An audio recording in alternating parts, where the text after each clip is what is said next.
Good evening প্রিয় ছাত্রছাত্রীরা, আবারও চলে এসেছি তোমাদের সামনে আগন্তুক ইউটিউব চ্যানেলটি নিয়ে।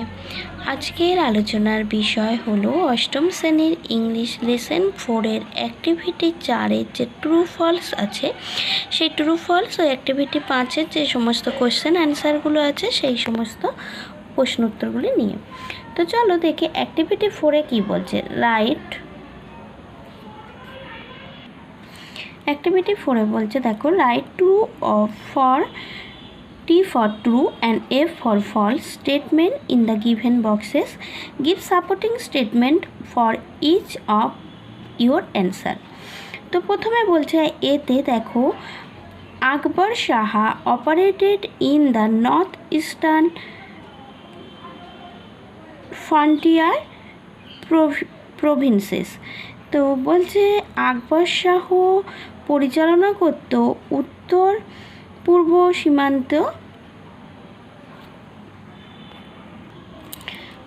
এতে বলছে আকবর শাহ কাজ করতেন উত্তর পূর্ব সীমান্তগুলিতে। তো এটা হবে ফলস, কারণ আমরা টেক্সট পড়ার সময় দেখেছিলাম তিনি কাজ করতেন উত্তর, মানে নর্থ ওয়েস্টার্ন হবে। দেখো বইতে আমি দেখিয়ে দিচ্ছি লাইনটা, এটা যে ফলস তার সাপোর্টিং স্টেটমেন্ট হিসাবে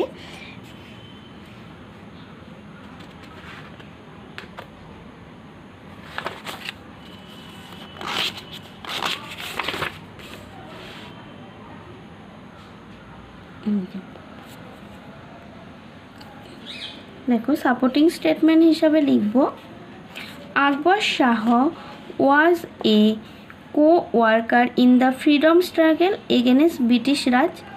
He operated in the northwestern frontier provinces. দেখতে পাচ্ছ, he operated in the north western frontier provinces.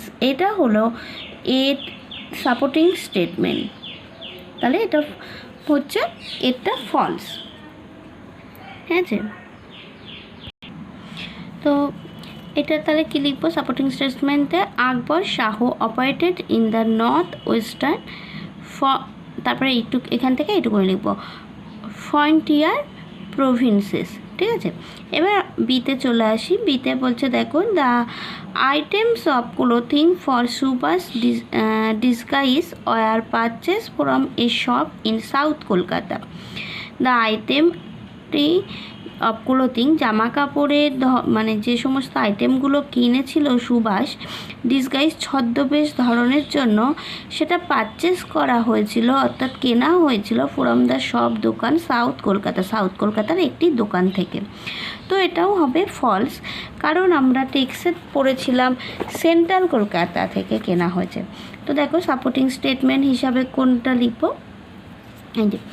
Akbar Shah came to Kolkata. He was introduced to Shishir. Together they went a shop in central Kolkata whereby the purchase baggy salwars and black face for Subhash disguise. ঠিক আছে, তো কোথা থেকে কিনেছে দেখাচ্ছে এখানে, central Kolkata থেকে। তো সাপোর্টিং স্টেটমেন্ট হিসেবে আমরা কোথা থেকে লিখবো, তাহলে সাপোর্টিং স্টেটমেন্ট হিসাবে লিখব, the item were purchase from a shop in central Kolkata. ঠিক আছে, তো সাপোর্টিং স্টেটমেন্ট হিসাবে বিয়েরটা কি লিখবো, the item were purchase from a shop in central Kolkata. এবার চলে আসি সি। এবার সিতে বলছে দেখো, everyone in a Subhash family was aware of his plan of escape. Everyone প্রত্যেকেই, সুভাষের পরিবারের প্রত্যেকেই সচেতন ছিল তার এই পালিয়ে যাওয়ার ব্যাপারটাতে।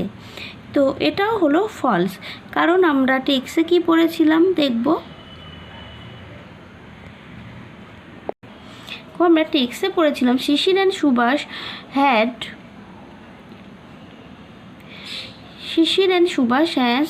had maintained to totally secrecy about the plan of escape. None the family member knew anything escape Subhash নিস ইলা অ্যান্ড এ মেল কাজিন ডিজেন। ঠিক আছে, তো বলছে তার সুভাষের পরিবারে একমাত্র তার ভাইঝি ইলা ও একটা ভাইপো দ্বিজেন ছাড়া আর কেউই জানতো না তার এই ছদ্মবেশে পালিয়ে যাওয়ার ব্যাপারটা সম্পর্কে। ঠিক আছে, তো এখানে বলেছে প্রত্যেকেই জানতো, তো সেটা তাহলে ফলস হচ্ছে। এবং সাপোর্টিং স্টেটমেন্ট হিসেবে আমরা কি লিখছি? সাপোর্টিং স্টেটমেন্ট হিসেবে লিখবো সি এরটা false, no one kept Shishir Ila and Dwijen knew about the plan. ঠিক আছে, এবার চলে আসি 4, অর্থাৎ অ্যাক্টিভিটি 4 এর ডি এরটা, the policeman prefer warm blanket on the cool winter night of 16 January. Policeman prefer মানে স্বচ্ছন্দ বোধ করেছিল ওয়ার্ম ব্ল্যাঙ্কেট উষ্ণ কম্বলে অন দ্য কুল ওই ঠান্ডার মধ্যে উইন্টার নাইট শীতের রাতে 16ই জানুয়ারি শীতের রাতে যে পুলিশম্যানটা ছিল সে কম্বলের ওই উষ্ণতাটাকে স্বচ্ছন্দ বোধ করেছিল। তো এইটা কেবলমাত্র হবেই 4টের মধ্যে ট্রু। এবং এর সাপোর্টিং স্টেটমেন্ট হিসেবে আমরা কোনটা লিখব?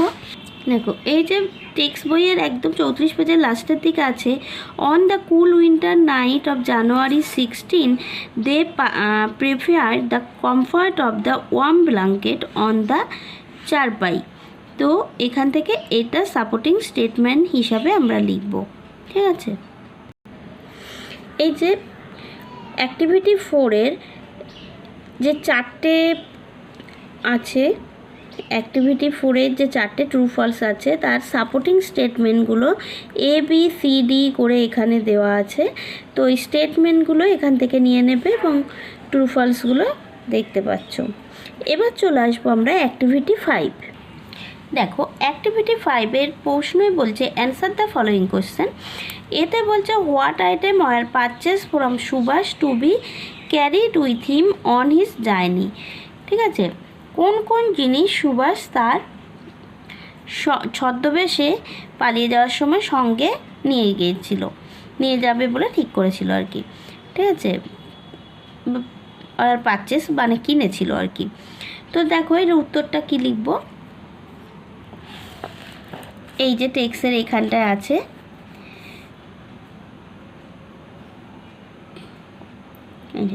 Subhash purchase bogie salwars, trousers and black face for Subhash discuss, and they purchase a suitcase, a bedroll, shirts and pillow. ঠিক আছে, pillows was to carry this with him in the journey.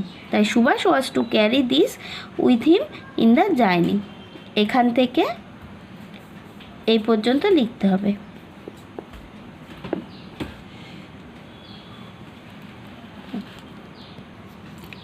এবার চলে আসে activity 5 এর বিয়েরটা, what was the real identity of Mohammad Ziauddin. জিয়াউদ্দিনের প্রকৃত পরিচয় কি ছিল? এই প্রশ্নের উত্তরটা লিখব। দেখো, Mohammad Ziauddin was actually the disguise the Subhash Chandra Bose. Mohammad Ziauddin প্রকৃতপক্ষে সুভাষচন্দ্র বোসের ছদ্মবেশ ছিল। এই উত্তরটা লিখব অ্যাক্টিভিটি 5 এর বি এর উত্তরে। এবার অ্যাক্টিভিটি 5 এর সিতে বলছে why do you think Subhash had to put on a false identity. কেন সুভাষকে নকল পরিচয় ধারণ করতে হয়েছিল বলে তোমার মনে হয়? তো উত্তর হবে Subhash had to put on a false identity because being under house arrested he would not have been able to escape from the country otherwise. সুভাষকে নকল পরিচয় ধারণ করতে হয়েছিল কারণ গৃহবন্দী অবস্থায় অন্য কোনোভাবেই সে দেশ থেকে পালিয়ে যেতে পারতো না। ঠিক আছে, দেশ থেকে পালানো যেত না, সেই জন্য। তাহলে একদম লাস্ট প্রশ্নটা কি বলছে, why do you think Subhash had to put on false identity?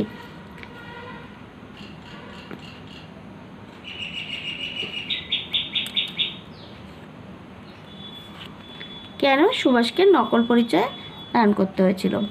তাহলে এই প্রশ্নগুলির উত্তর সবকটাই আলোচনা করা হলো তোমাদের সাথে। আজকে আলোচনা এখানেই শেষ করছি। আর বলে রাখি, যদি আলোচনা ভালো লেগে থাকে তো অবশ্যই সাবস্ক্রাইব করো আগন্তুক ইউটিউব চ্যানেলটি ও কমেন্ট করে জানিও কেমন লাগছে।